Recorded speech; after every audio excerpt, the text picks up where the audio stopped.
விஷயத்தை எப்படி தன் அம்மாவிடம் சொல்லுவது என்று யோசித்துக் கொண்டே அம்மா விமலாவுக்கு போன் செய்தாள் சுகுணா. அம்மா குரலில் ஒரு சுரத்தை இல்லாமல் பேசினாள். ஏண்டி என்னாச்சு என்று கேட்டாள் அம்மா விமலா. இதை எப்படி உன்கிட்ட சொல்றதுன்னு எனக்கு தெரியல. அவருக்கு நாளைக்கு பொண்ணு பார்க்க போறாங்க என்றாள்.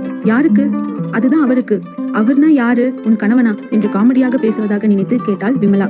ஆமாமா, என் கணவருக்கு தான் 2வது கல்யாணம் பண்ண போறாங்க என்றாள். விமலா அதிர்ச்சியானாள். என்னடி சொல்ற? சுகுணா தன் வீட்டில் நடந்ததை விமலாவிடம் சொல்ல ஆரம்பித்தாள். சதீஷ், டே சதீஷ், இங்க ஹாலுக்கு வா என்று கூப்பிட்டாள் சதீஷின் அம்மா கல்பனா. என்னம்மா என்று கேட்டுக்கொண்டே சதீஷும் கூடவே சுகுணாவும் ரூமுக்கு வந்தனர். நாளைக்கு உனக்கு பொண்ணு பார்க்க போறோம்டா, எல்லாம் நமக்கு தெரிஞ்ச பொண்ணுதான் என்றாள் கல்பனா. சுகுணா அதிர்ச்சியாகி, என்னத்த சொல்றீங்க? ஆமா, கல்யாணமாகி 5 வருஷம் ஆச்சு, இன்னும் இந்த வீட்டுல எந்த குழந்தை சத்தமும் கேட்கலையே, அதனால என் பையனுக்கு 2வது கல்யாணம் பண்ணலாம்னு முடிவு பண்ணிட்டேன் என்றாள். சுகுணா, இது நியாயமா? நாங்க டாக்டர் கிட்ட போய் செக் பண்ணி பார்க்கிறோம், என்ன ப்ராப்ளம் என்று தெரிந்து கொண்டு அதை சரி பண்ணி பார்க்கலாம் என்றாள். என்ன டாக்டர் கிட்டயா? என் பையனுக்கு எந்த குறையும் இருக்காது என்றாள் வெடிக்கென. சுகுணா திரும்பி தன் கணவன் சதீஷை பார்த்தாள். ஆனால் சதீஷ் இதை கேட்டுக்கொண்டிருந்தவன் ஒன்றும் பேசாமல் இருந்தான். என்னங்க ஒன்னும் பேச மாட்டேங்கிறீங்க என்று கேட்டு பார்த்தாள். அப்பொழுதும் சதீஷ் எதுவும் வாயை திறக்கவில்லை. சுகுணா அமைதியானால். தனக்கு சப்போர்ட் செய்வதற்கு யாரும் இல்லை என்பதை தெரிந்து கொண்டாள்.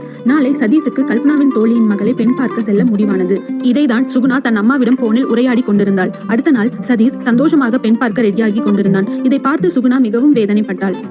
சுகுணாவையும் பெண் பார்க்க அழைத்துக் கொண்டு சென்றாள் கல்பனா. இது எந்த அளவுக்கு சுகுணாவை மனதளவில் வேதனைப்படுத்தும் என்பதை சற்று உணராமல் இந்த செயலை செய்தாள். கல்பனாவின் தோழி வீட்டுக்கு சென்றனர். அங்கே கல்பனாவின் தோழி மகள் வேதாவை பார்த்தனர். பார்ப்பதற்கு அழகாக இருந்தாள். பார்த்த உடனே கல்பனாவுக்கு பிடித்துவிட்டது.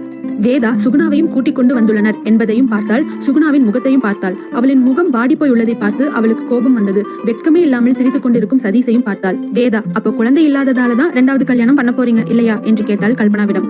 ஆமாம் என்றாள் கல்பனா. சரி, அப்போ குறை உங்க பையன் கிட்ட இல்ல அப்படிங்கிறதுக்கான சர்டிபிகேட் காட்டுங்க என்றாள்.